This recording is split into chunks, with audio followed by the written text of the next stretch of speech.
When the promise breaks before it blooms, what looks like death might be the birth of deliverance. Until the time that his word came to pass, the word of the Lord tested him. Psalm 105:19. God gives a promise, and then life seems to contradict it. He speaks healing, and the diagnosis worsens. He speaks provision, and you face eviction. He promises peace, and all you see is conflict. He declares deliverance, and you end up in a prison of pain. This is not divine abandonment, it is divine preparation. Joseph dreamed of thrones, but woke up in chains. David was anointed to reign, but found himself hunted like prey. Abraham was promised nations, and was asked to raise a knife over his only son. But what if God wasn't breaking the promise? He was birthing it. We see the moment, God sees the Messiah.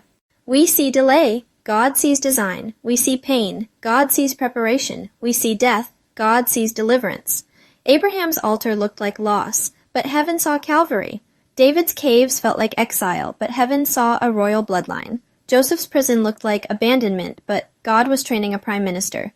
Jonah preached judgment, but heaven used his obedience to spark revival. And then there's Lazarus. Not the one Jesus raised, but the poor man at the gate. The world saw poverty and shame, but in heaven, he was embraced in Abraham's bosom while the rich man begged for water. Earthly lack does not equal heavenly loss. God does not measure success like man does. Sometimes the beggar is blessed and the king is cursed. You didn't pray to be a prophet. You just wanted peace. You weren't seeking a platform. You were crying out for a partner. You weren't asking for a global ministry. You were asking for your marriage to work. But God saw your cry and heard the deeper sound beneath it, the cry to be used, the cry to be filled, the cry to walk in your destiny. So he allowed the breaking that would uncover the birthing. Think of the people history honors. Joni Eareckson Tada asked for healing, but her wheelchair became a pulpit.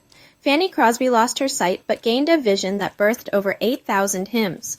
Corrie ten Boom survived the Holocaust and became a deliverer of nations. What looked like the enemy's triumph was heaven's strategy. You think you're too broken to be used? You might be too broken not to be used. God uses cracked vessels so his glory can leak out.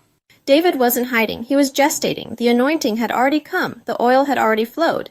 But the process had to form the man who could carry the mantle. You don't wear the crown until you survive the cave. And it wasn't just about David. He wasn't birthing a reign. He was birthing a redeemer. He carried the seed of the King of all kings. The promise wasn't just for a throne. It was for a bloodline. Jesus said, "Unless a grain of wheat falls into the ground and dies, it remains alone." John 12:24. Some things are not dying. They're being planted. A womb looks like a tomb in the dark. But the difference, one holds the dead. The other births the living. The cross looked like defeat, but it was really the doorway to dominion. Your promise isn't buried to die, it's buried to bloom. Psalm 105:19 says the word tested Joseph until the time came. You think God is testing your faith? He is, but he's also testing your identity. Will you believe the word when your world looks nothing like it? Heaven wants to see if you can carry glory while still covered in dust. You might not feel it yet, but resurrection always begins in silence. The seed breaks in silence, the stone rolls in darkness, and then suddenly the impossible happens. God will turn prisons into platforms, caves into coronations, crosses into crowns. Your ministry might be built from your mess. Your testimony might be forged in the very fire you begged God to take away. And what the enemy thought would destroy you will define you.